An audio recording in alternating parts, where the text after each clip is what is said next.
So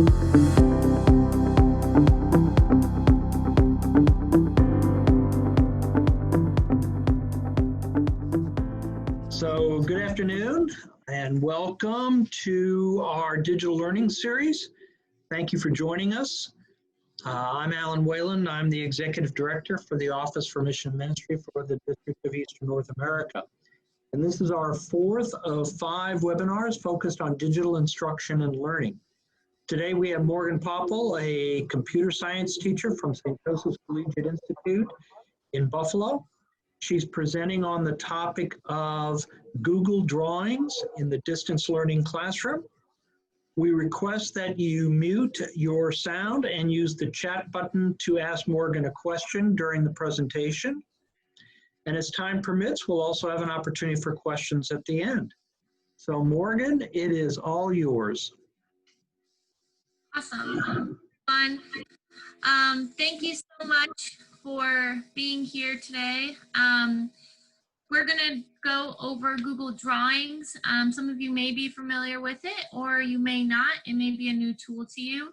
But like Alan said, if you have any questions, feel free to put them in the chat. I'll answer them throughout, or you can save them to the end and I'll answer them. And I'll share a document with you that'll be our agenda for today. So I'm going to start with that. So let me first share my screen.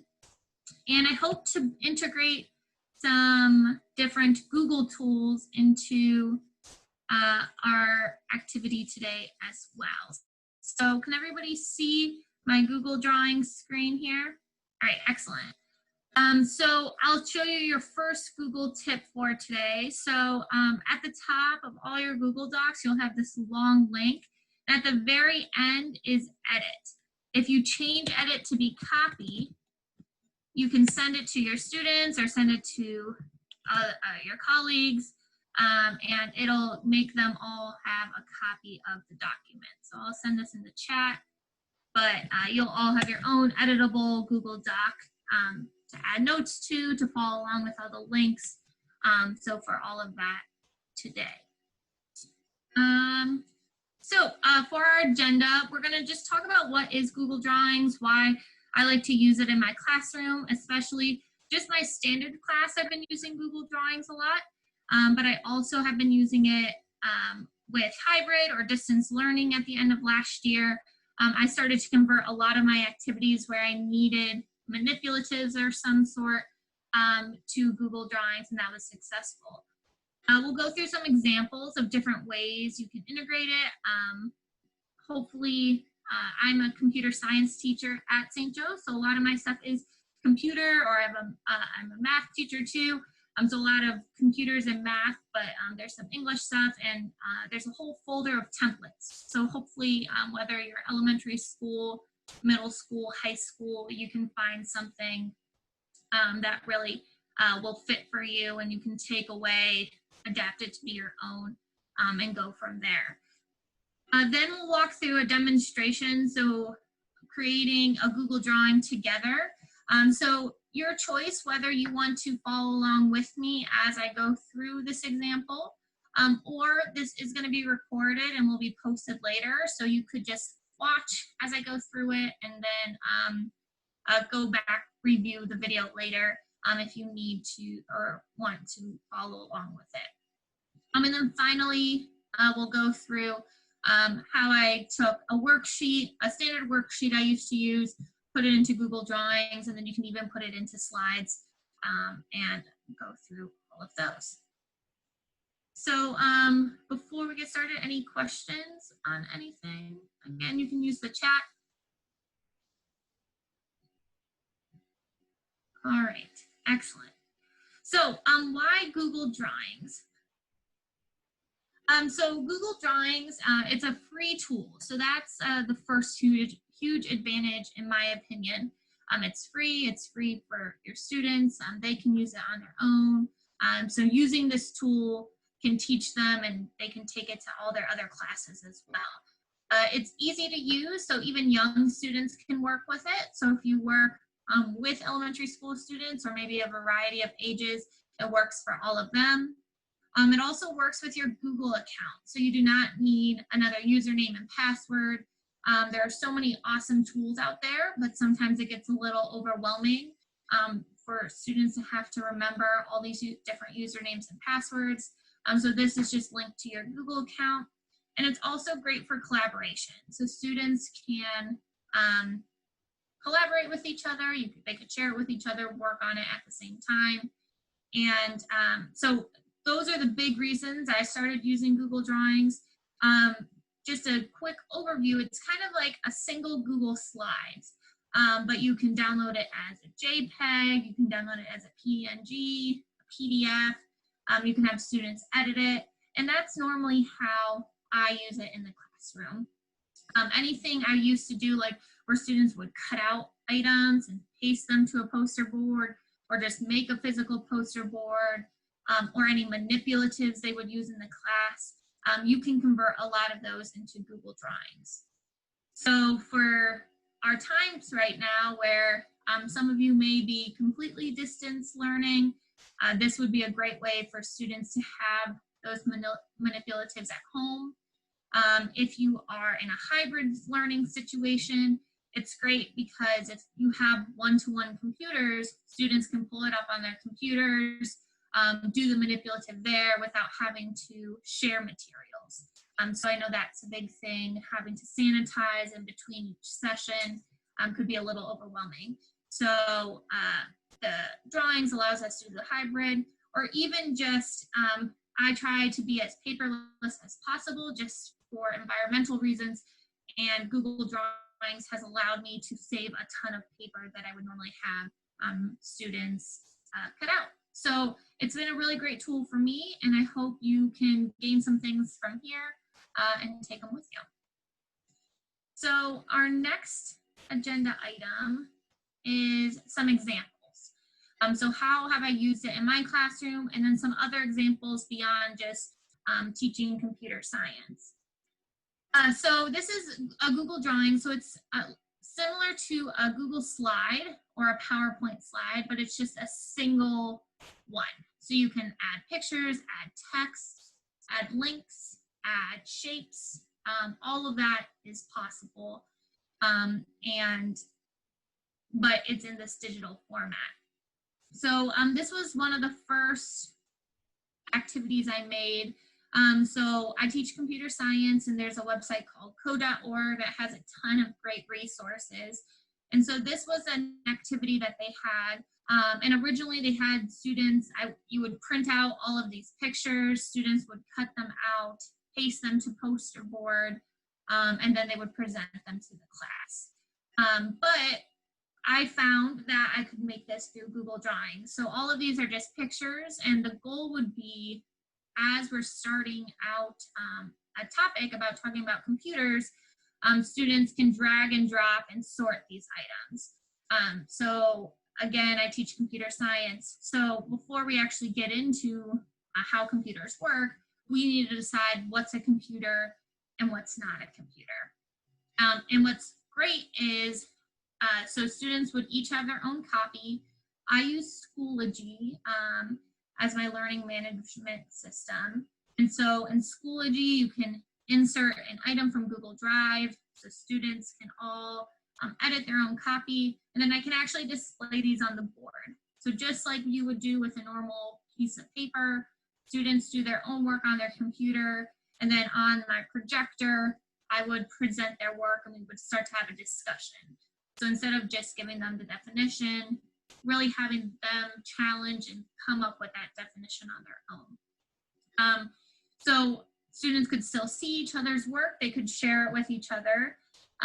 Or Google Classroom, it would work the same way with Google Classroom. A lot of those learning management items could all do the same thing. But it creates conversations around it, allows them to drag and drop it, and has been really a great tool for me.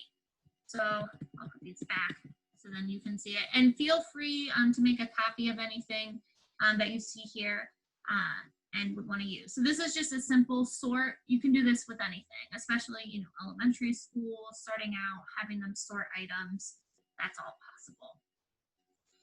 Another way I've used Google Drawings is through a poster. So this is a project I do with my students where they design a digital citizenship app that solves a digital citizenship problem. So this is an example poster that I give them so they can make the phone in Google Drawings and insert it into a slide. They can make the logo, and it has some of those features of like a Photoshop or an InDesign, but just a lot simplified to kind of help them out. So how I would do it is I have them create this poster, and then prior to COVID-19, I would do a gallery walk. So I'd have them display this on their screen, and then students would rotate through to see each other's projects.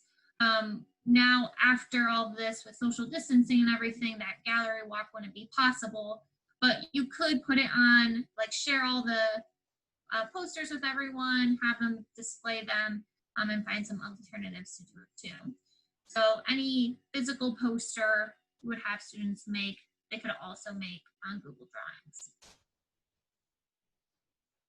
Here is an example. So Eric Kurtz, he's from Ohio. I'm from Ohio originally and came to Buffalo recently. But he was at all the big Google conferences in Ohio.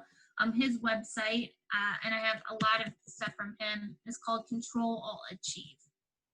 So he is a great resource for anything Google related. He has everything sorted through resources. So just beyond Google Drawings, you can find all great information about Google Docs, Google Slides, Classroom. So Control Alt Achieve, that is a great resource for you. I'll put this in the chat. So I'm going to show you some examples from him today. And so this is one that he does, a Freyer model. So, you know, typically maybe you do this with students on a piece of paper, they keep a notebook. You could do a Freyer model on Google Drawings. So they would fill in all this information. What's the word? What are examples, non-examples? You could have them insert pictures or text, anything like that through Google Drawings. There's also, I thought this one was really neat. If you ever use those like clearer tokens, these are tokens that you would drag and drop. So you just have to make a copy of this if you wanted to use it yourself. So I'll say make a copy.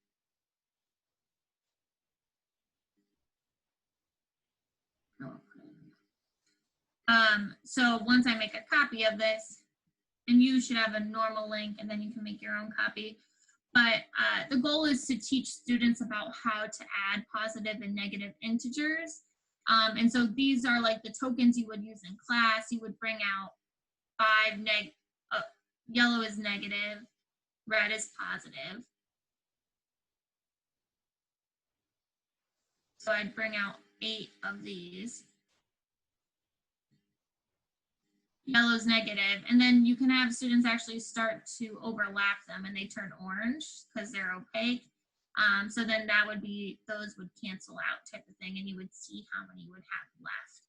So a really cool manipulative to have students starting to explore. And the great thing is yeah, if students are at home, they can contribute. If it's a hybrid model, you can see their work as they're going through it. You know, on Zoom, Google Meet, you can share their activities as long as you have a Google Classroom or Schoology or something like that. You can see all their work and share that. So a really neat collaborative tool, and then you can just adjust these numbers and go from there. So he has in this templates document right here, goes through all these different templates that you're allowed to use, manipulate, change. So, you know, a simple Venn diagram, 3-level diagrams. These are category sorters. So for your younger elementary school students, getting them to start sorting things into different categories. 5 senses diagram. There's a lot of really great tools like this algebra tiles. You can add these together, kind of work with these. So again, these might be things you own in your classroom, and instead of having to sanitize them between each student, you can make it a digital item. The angle of a triangle, so you would copy and paste the triangle and line them up and see that all the angles add up to be 180 degrees. The butterfly life cycle, so adding some pictures that way. So this is a huge resource folder for you to be able to use.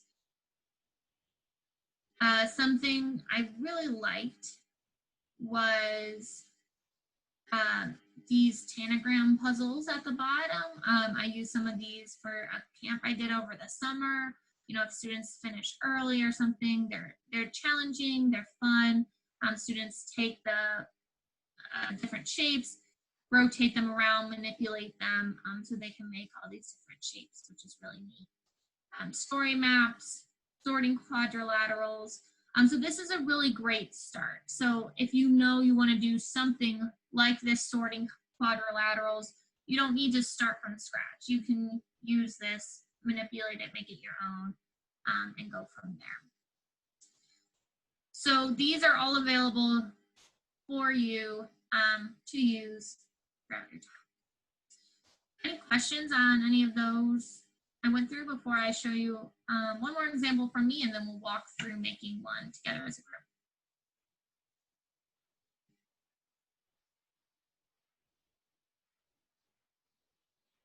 All right. So I wanted to show you how I take just a normal document and convert it into something like a Google Doc. So this is code.org. I use a lot of their resources. They're a really great tool. And so the goal of this activity was for students to, it's a number system. They're starting to learn about number systems like binary, hexadecimal. And so the goal is to see how many unique patterns they can make with 3 places to work with.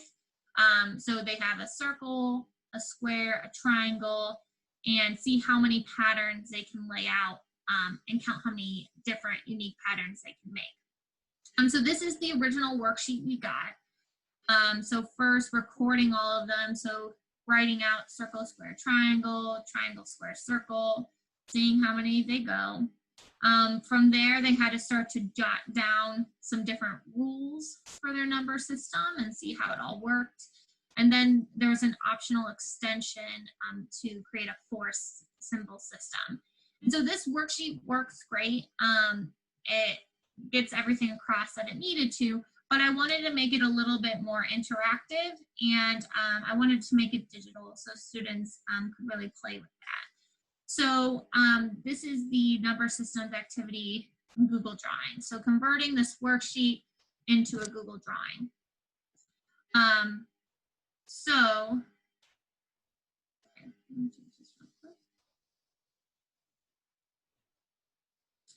So, you know, you can add text to the sides of all of your documents. You can really expand just the normal shape of it. So this is what would be printed out if you were to print it, but in a digital classroom, you can use all of these sides to write information. So again, writing what the first challenge was, and then putting these text boxes in so students could actually start to write out their answers as they went through. So all they would do is copy and paste all of these different shapes and then see how many patterns they can do. But it's more visual, they can manipulate it. As they start to decide how patterns can move, they can move a whole row of items together. So they have a little bit more flexibility than just a piece of paper and a pencil. Again, listing their rules here. There's the extension at the bottom. So doing everything through this Google Doc. This Google Drawing. And so this really worked out well for me, for them to explore and all of that. And so we're going to work on creating, it's just going to be a season sorter. So it's more for an elementary school level, but how do you start to create these? How do you add text boxes? How do you add pictures?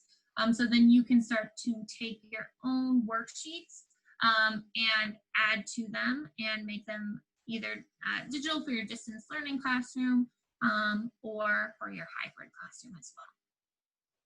So again, feel free to either follow along with the Google Drawing, or if you want to just sit back, watch, and then you can look at the video later, that works as well.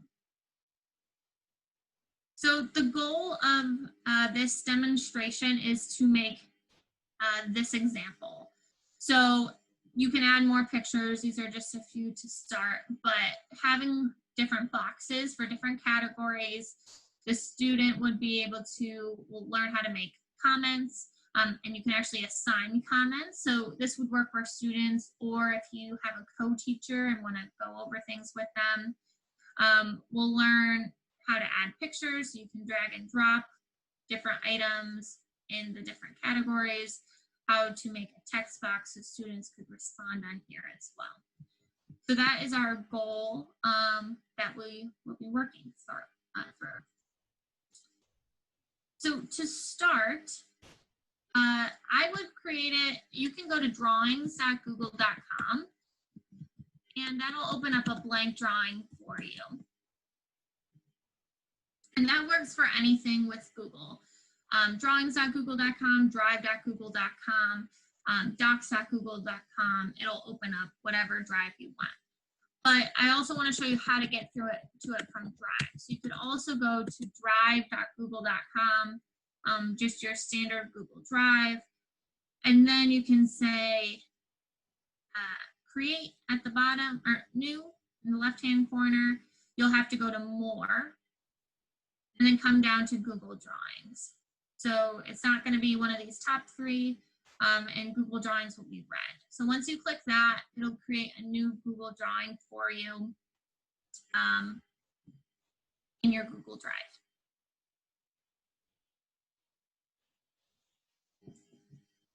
So a few things. What's great about Google is a lot of the tools, the toolbar at the top looks similar between your docs, your slides, your sheets. So you'll see a lot of similarities if you've used Google before in the past. But we're going to start by creating a background on our image. So if you notice, you may be able to see this, or maybe too light on your screen. There's a checkered, it's like a gray and white checkered background. What that means is it's just a transparent background. So if you were to save this as a PNG, you wouldn't have a background on your screen. You wouldn't have a big rectangle around it. So the transparent background is really great when you're doing small images, but for today, we're gonna just create a nice white background. So we're gonna start by looking at the Shapes tool.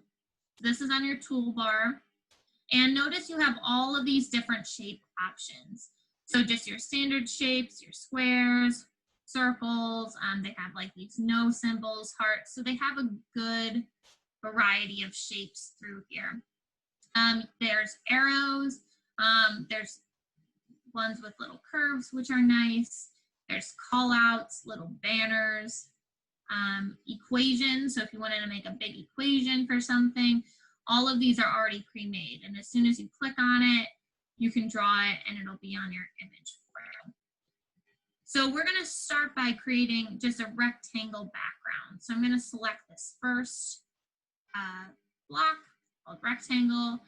And then notice my cursor has changed into the plus sign. So you're gonna start wherever you want your rectangle to start. I'm holding down the mouse, dragging, and making it the size of my screen. So this means now it'll print a big blue background whenever I save it as an image. And it'll only save whatever is in this box when you download it. So any instructions or other things you put on the side won't be there. And it's automatically going to save it as this blue, light blue color with a black outline. So if you don't like light blue, then you can use your fill color. So all of these colors are available for you as a default. If you don't like any of them, you can click the custom, and then you can pick any range. You could type in the actual hexadecimal one. You can drag and drop to the different colors. And then notice this line is transparency. So if you were to make those little circle math dots that we saw earlier, you would want it to be transparent. So when they overlap, they actually change their color. So you can pick a custom color here, click OK, and notice it's transparent so you can kind of see through it. I'm going to choose white as my background for right now, nothing fancy, but those are all available. And notice that there is an outline. So the outline is this pen tool. So you can create a colored border if you want. You can make it transparent so there isn't a border. You can change the size. So if I wanted a really thick border, I could do a color like that. And notice that the settings go away as soon as I'm not clicked on that shape. So once I click on my rectangle, all of these shapes or all these settings come up. If I'm clicked off of it, you don't see it anymore. So if you can't figure out how to do something, first make sure you're clicked on the shape. I'm going to do a transparent background. I want to show you one more thing real quick. There's also all these dots. So like if you like dots, lines, these are all different border options too. So I'm going to do transparent. So I just have this white background to start with. So you can use this as a text box too. So that's why you have all of this text available for you. That's all possible. But what I suggest is using the actual text box icon. So this is next to shape. If you hover over any of your icons, then it'll pop up. So this is a text box, and I'm going to drag and drop it and make my title. So my title is right here, season sorter. So I'm going to type in season sorter. And notice that the default is going to be Arial and size 14. So with Google, you have all of these different font options already preloaded into your account. But at the top is also this more fonts option. So if you click more fonts, you have a whole library of additional fonts for you to play with. So if you aren't finding the font you want, and say I want this cursive lobster, I can click on it, click OK, and it'll add it to my library. So I can make this bigger and center it. So you have all of your normal, like left aligned, centered, right aligned. This just means where it's placed in the text box. So if you want it towards the top, if you want it in the middle of your text box or near the bottom, all of those options are there. So this is my title. I'm going to move it up towards the top a little bit. And so as you notice, you can start to move these around and place them anywhere you want on your screen. So you have a little bit more flexibility. Then you can also add another text box underneath. I'm going to put the directions in here. I'm going to choose Open Sans as my font, but you can choose any font you want. I like size 18 for the Google Drawings. It's a little smaller. And so then you can type in your directions. So my directions are to drag and drop the items below into the boxes to match each item.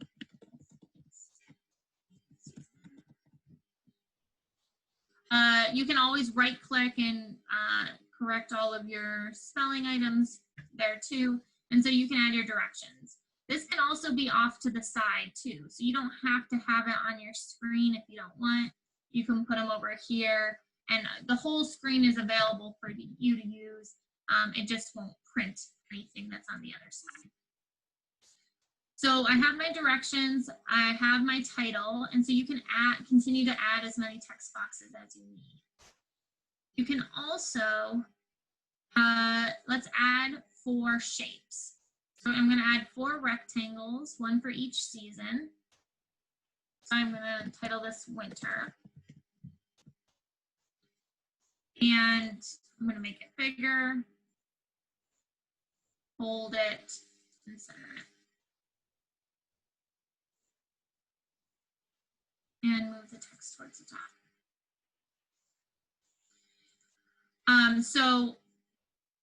A few shortcuts for Google. So instead of having to make this 4 more times, you can just copy, which is Control-C, and then paste Control-V to be able to add more copies of this. So again, Control-C to copy, Control-V to paste. And I'm going to make 4 of them. And then you can just start to change these colors. So if I want to have spring here,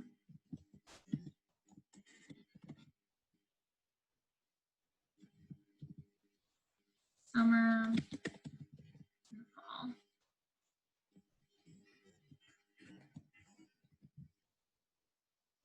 And then you can change their colors with the fill. And if you can't follow along with everything, that's okay. As long as you can get one, you can always go back and copy and paste it later. And this might be too young for your students, but the goal is to be able to have something where students can start to drag and drop and create something along those lines. So any type of shape you can put here, adding all your text, adding all those values. At the top, you can also insert links. So if you want students to go to certain links, you can add those. You can add a comment. So say I was working with, I have a co-teacher or somebody who is following the same assignments as me.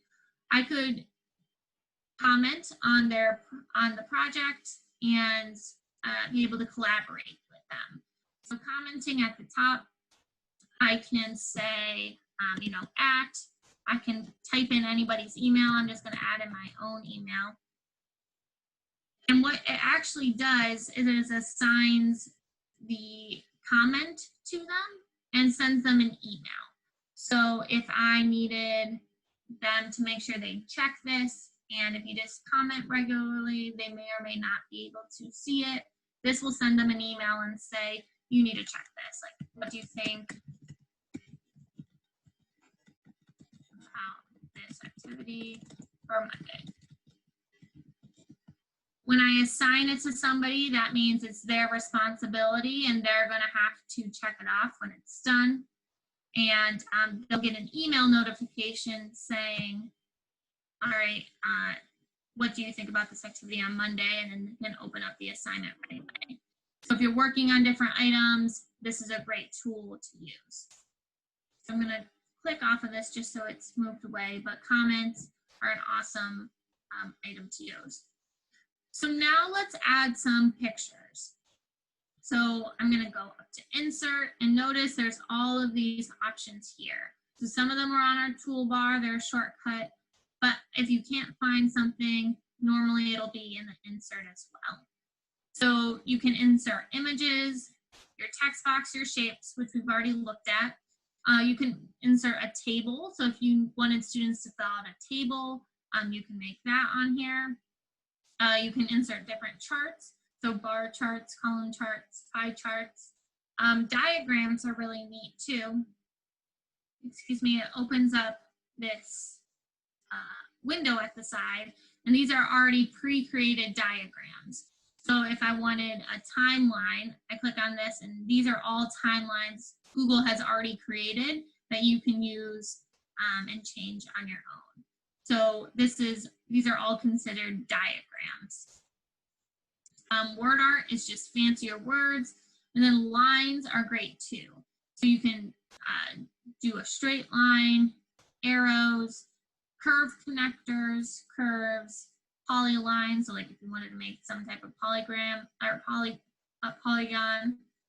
And then also there's this Scribble tool. And so the Scribble tool allows you to actually free draw on the screen. You can draw whatever you want. If you have students who have like a touch screen computer, then this is really awesome because they could actually write on the document itself. So that would be really great too, but you would need a touch screen computer for it to be most effective. I mean, I'm just using my mouse right now, so it is possible, but touch screen computers make it even better. So that's underline under Scribble. And then the comments as well. Special characters, if you have, you know, like an arrow or anything like that, those are all under here too. But we're gonna start by inserting an image. So when you go to insert image, you have all of these options. So you can upload it from your computer. So if you already have it on your desktop, then just upload it like you would standardly. You can search the web, which is what we're going to do in a second, which is awesome. You don't have to leave, go to Google. It all is done through Google Drawings. You can search your drive. So if everything's saved on your drive, you can do that there. Photos, you can insert the URL, or you could take a camera shot right there and that would work too. So we're going to click search for web. And when you do that, it'll open up this Google Images tab. So I can start to search for images right through this screen without ever having to leave Google Drawings. So if I wanted to find a picture of a snowman, I'm going to say snowman clip art. And I come down. I have all of these images already here ready for me. And say I wanted this snowman to be in my picture. I can click on the image I want and just select the insert button and it'll put it in my Google Doc for me. If you ever have like a drawing tool or something like that, you have to go back and click the select so you can start to add it. And then you can resize your pictures. So if you resize from the corner, it'll keep the same proportions. And then I could put all of these small images on the side. So my goal would be my students to start to sort these images onto the side. So we'll do a couple of those. So insert image, search from the web. I'm going to do a turkey. And you can also just drag and drop over here too. So if you know you're going to have a lot of images and don't want to exit that window, I'm just dragging and dropping. Adding these pictures to the side.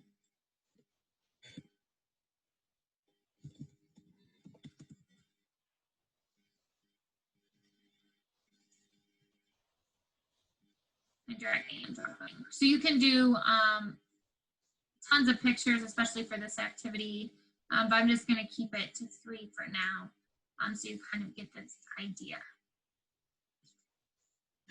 So you would have all your pictures to the side, and when you send it to students, if you sent it through Google Drawings or Schoology, they would have their own copy and then could just drag and drop these pictures into the correct categories. Say you wanted to have students respond to questions.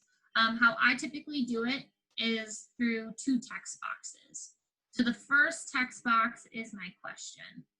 I'm going to create a text box over here. I'll make it 18. What is your favorite season?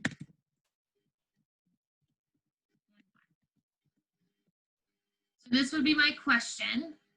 And then what I actually do is create another text box, draw it underneath my question.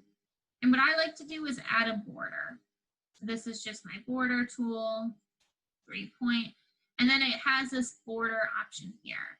And for my students, I use the borders, whether that's in Google Docs, Google Slides, I have those borders available to them, and they know this is where I type my responses. Students would type response here. So I could have all of that all in one place on my Google Doc.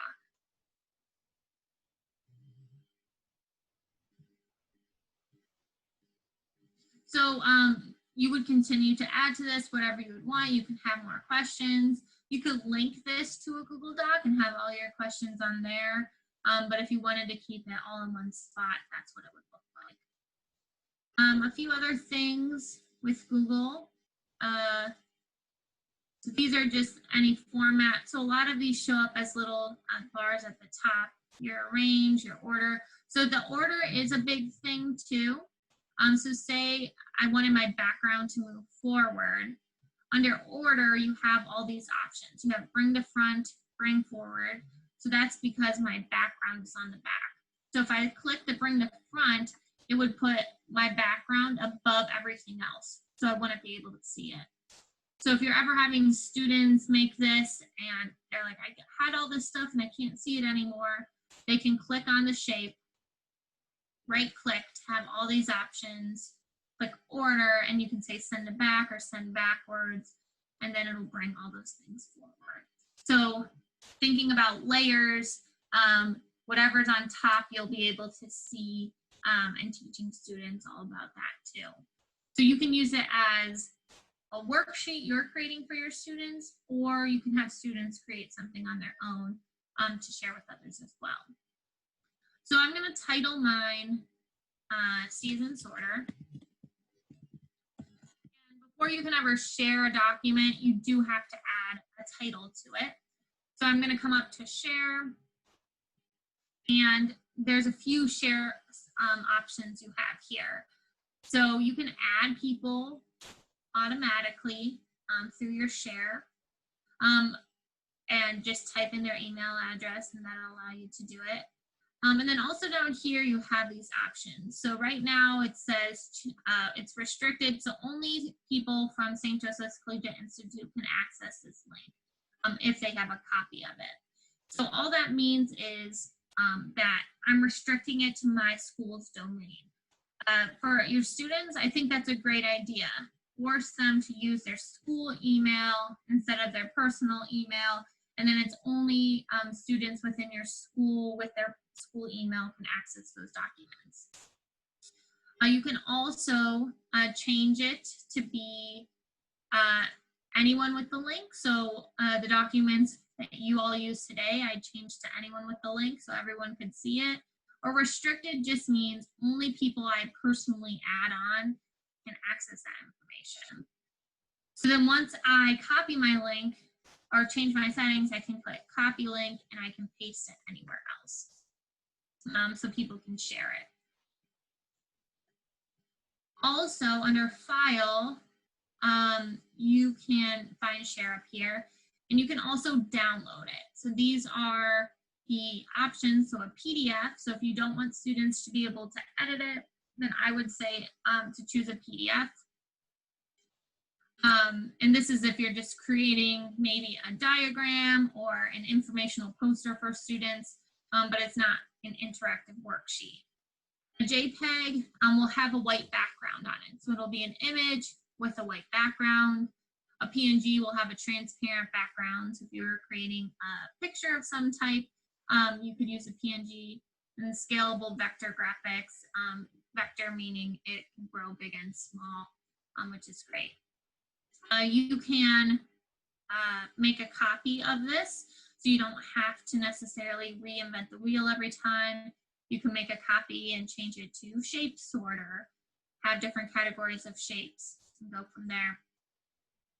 You can look at different version histories. So this is really neat if you have students working together. Say it's a group project with posters, and 2 students are supposed to be working on the poster at the same time.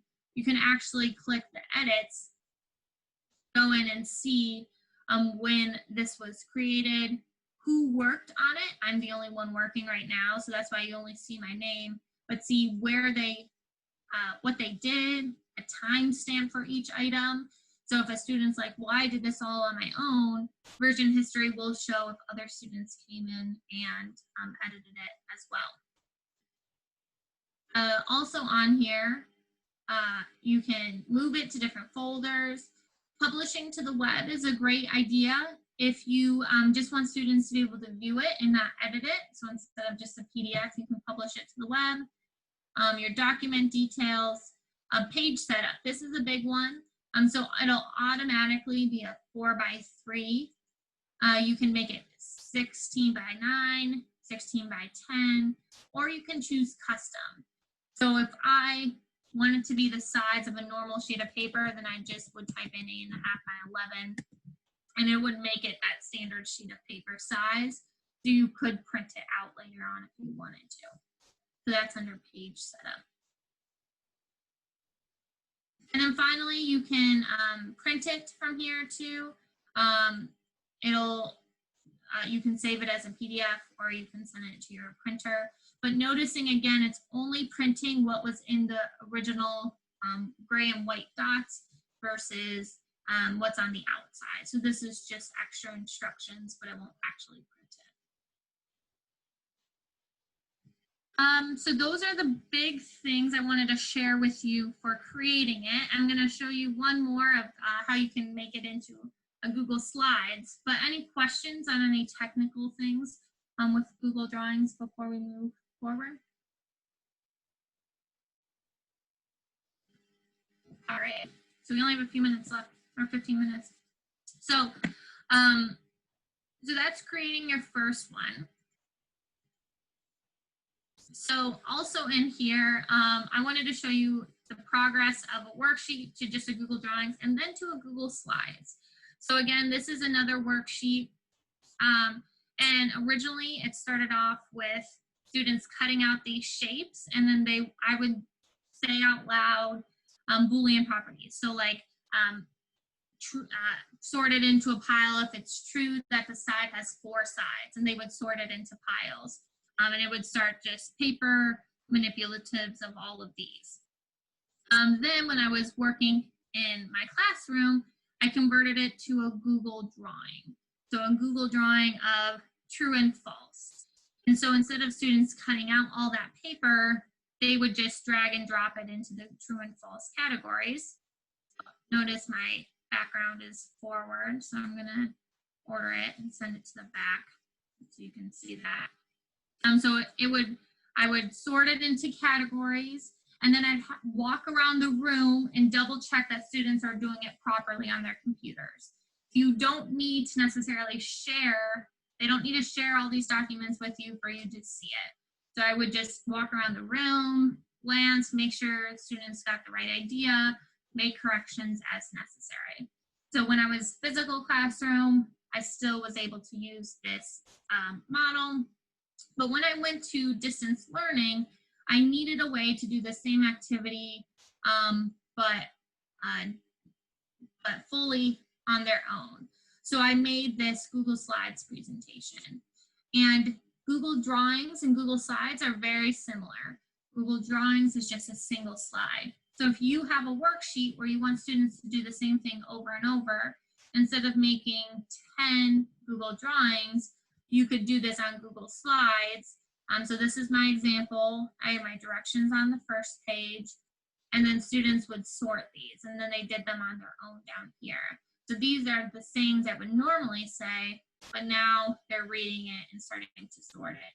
But what's nice is students can continue to practice. So I saw one with like open math where students would go through those problems.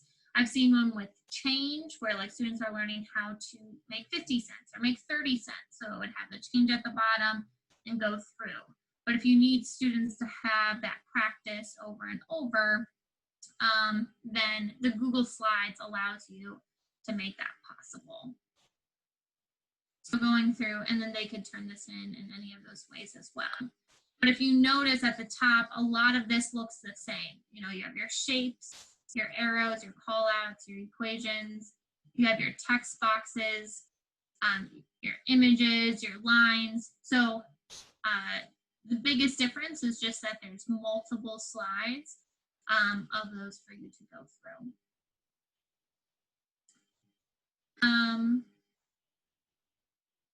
And I wanted to just point you towards this Google Drawings resources by Eric Kurtz. So we did go to the Control-Alt-Achieve website before, but I put a personal link in here for his Google Drawings resources page.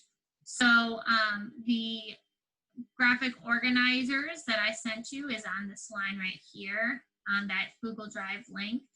But he also goes through different tutorials as well. So if you didn't get enough from today's training, you can go in here. He has a video for it. He has a ton of blog posts, slideshows. He's really big into using Google Drive or Google Drawings for graphic organizers. There's a section for math, desktop publishing, the Tanagrams, interactive images, games, things for writing. So a ton of resources to get you started using Google Drawings right away in your classroom.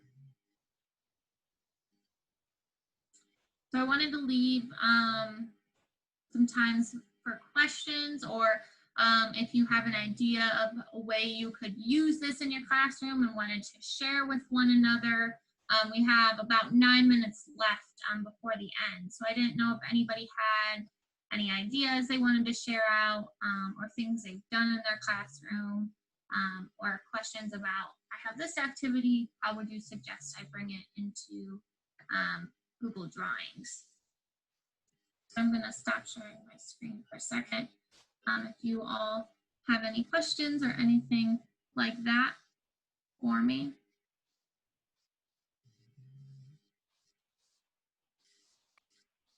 Hi, this is Abby Michaels. I'm the Christian Brothers logo.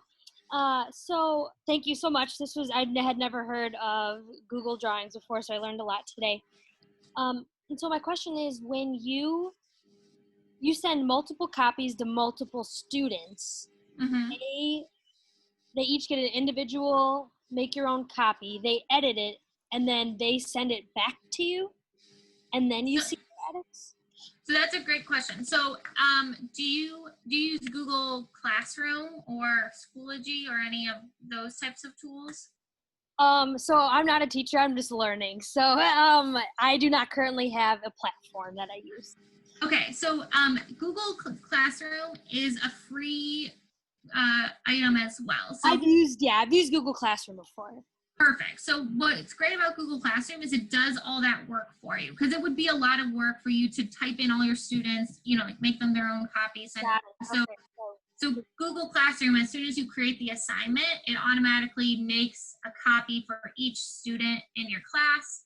And then you can actually see their progress as they're going through. So they're editing the document, you see it, and they would just click submit. So if you don't have like a paid program like Schoology, I know my school pays for that, then I would suggest setting up a free Google Classroom, and that being the best way to give your information and get it back to. So Google Classroom is adaptable to Schoology, or it can't be used by Schoology? Yes, so I used to use Google Classroom. At my school now, we all use Schoology, and so it's the same thing. I downloaded a Google Drive app. I send it out, all my students get a copy, it automatically sends back to me, and it makes it for really easy grading and looking through all of that. Thank you. You're welcome. I saw another question in the chat. I teach social studies. Would this be a good way to color a blank map since we won't be sharing pencils or pens? Yeah, so you could color in, I don't know what grade you teach, but yeah, you could color in certain things. They could like click on the state and then fill in the color. Or I've seen a lot where they label the map too, so you have like all like the states or something like that along the side. Or you could say, color this state in this color. So either of those are really great ways I've seen that used. Yeah, because I think sharing pencils, crayons, things like that are not going to be as possible this year. COVID-19. So yes, I would definitely suggest that. Any other questions or ideas?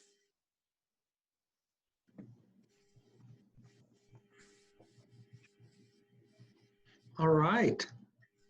Thanks, everyone. Thanks, Morgan.